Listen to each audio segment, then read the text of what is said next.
नमस्कार मित्रांनो, मी Rahul Raut, district manager CSC Latur. आजच्या व्हिडिओमध्ये आपण तुम्हाला एक अत्यंत महत्त्वाची माहिती सांगणार आहे. तुम्ही काय करत आहात की डॉक्युमेंट अपलोड करत असताना ब्लर डॉक्युमेंटमध्ये किंवा चुकीचे कागदपत्र अपलोड करत आहात तुमचे CSC ID ॲक्टिवेट करण्यासाठी.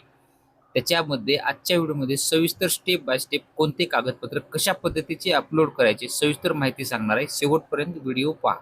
त्यासाठी सर्वप्रथम तुम्हाला काय करायचं आहे, तुम्हाला जायचं आहे CSC रजिस्ट्रेशन, CSC रजिस्ट्रेशन वरती जायचं आहे आणि त्यानंतर क्लिक करून त्यावरती तुमच्यासमोर असं पेज येईल. असं पेज आल्याच्या नंतर तुम्हाला इथं माय अकाउंट आहे, माय अकाउंटवर क्लिक करा. इथं CSC ID टाका, फिंगरप्रिंटवर क्लिक करा, हा कॅप्चा इथे टाका, चेकबॉक्स क्लिक करा आणि सबमिट वरती क्लिक करायचं. सबमिट वरती क्लिक केल्याच्या नंतर असं तुमच्या समोर पेज आलं जाईल. पेज आल्याच्या नंतर तुम्हाला इथं जे काही चेकबॉक्स दाखवत आहे त्या चेकबॉक्सवर क्लिक करा.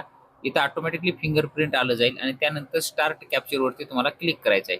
तुमच्या मशीनमध्ये जे काय असेल तर पुट युअर फिंगर म्हणून तुम्हाला दाखवलं जाईल, लाईट आली जाईल, त्यावरती तुमचं थंब ठेवायचं आहे आणि त्यानंतर तुमचं जे काही लॉग इन आहे ते लॉग इन सक्सेस होणार आहे. त्यानंतर तुम्हाला इथं KYC डॉक्युमेंट यावरती क्लिक करायचं आहे. KYC डॉक्युमेंटमध्ये तुम्हाला जे काही डॉक्युमेंट आहे त्याच्यामध्ये तुम्हाला इथं आधार निवडायचं आहे आणि अपलोड डॉक्युमेंटमध्ये तुम्हाला तुमचं आधार कार्ड घ्यायचं आहे. आधार कार्ड तुम्ही अपलोड करत जे काही करत आहात ना, ते आधार तुम्हाला एकतर अशा पद्धतीनं पाहिजे, म्हणजे तुमची समोरची बाजू आणि बॅक साईडची बाजू हे एकाच पेजवरती पाहिजे. अशा पद्धतीचं एक क्लिअरमध्ये स्कॅन केलेलं पाहिजे.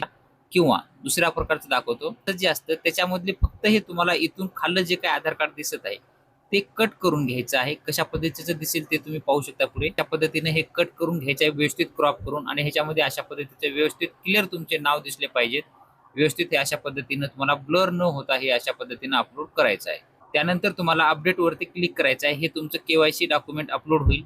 त्यानंतर परत KYC मध्ये तुम्हाला यायचं आहे. इथं आल्याच्या नंतर परत खाली यायचं आहे आणि बँकिंग डिटेल्स मध्ये तुम्हाला क्लिक करायचं आहे.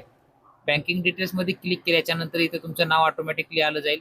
अकाउंट होल्डर नेम तुम्हाला तुमच्या बँकेचे जे काही नाव आहे ते टाकायचं आहे, IFSC कोड टाकायचा आहे, तुमचा अकाउंट नंबर टाकायचा आहे, सेव्हिंग करंट आहे कोणतं ते सिलेक्ट करायचं आहे आणि कॅन्सल चेक याच्यामध्ये तुम्हाला क्लिक करायचं आहे. बँकिंग डिटेल मध्ये एक तुम्ही कॅन्सल चेक किंवा तुमचं पासबुक अपलोड करू शकता. कॅन्सल चेक जर अपलोड करत असाल तर सर्वप्रथम 4 गोष्टी महत्त्वाच्या आहेत.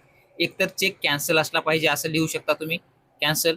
त्यानंतर बँकेवर तुमचा अकाउंट नंबर पाहिजे, तुमचं नाव पाहिजे आणि बँकेचा IFSC कोड पाहिजे. अशा पद्धतीचा हाच कॅन्सल चेक पाहिजे. त्यानंतर जर तुम्ही पासबुक जर अपलोड करत असाल तर पासबुक वरती तुमचा IFSC कोड पाहिजे, फोटो पाहिजे, सिक्का लावलेला पाहिजे बँकेचा, त्यानंतर तुमचं नाव पाहिजे आणि अकाउंट नंबर.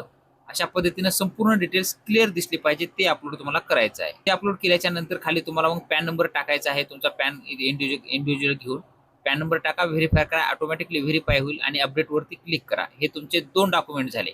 काय काय? आधार कार्ड कशा पद्धतीचं करायचं आणि बँकिंग डिटेल्स काय करायची.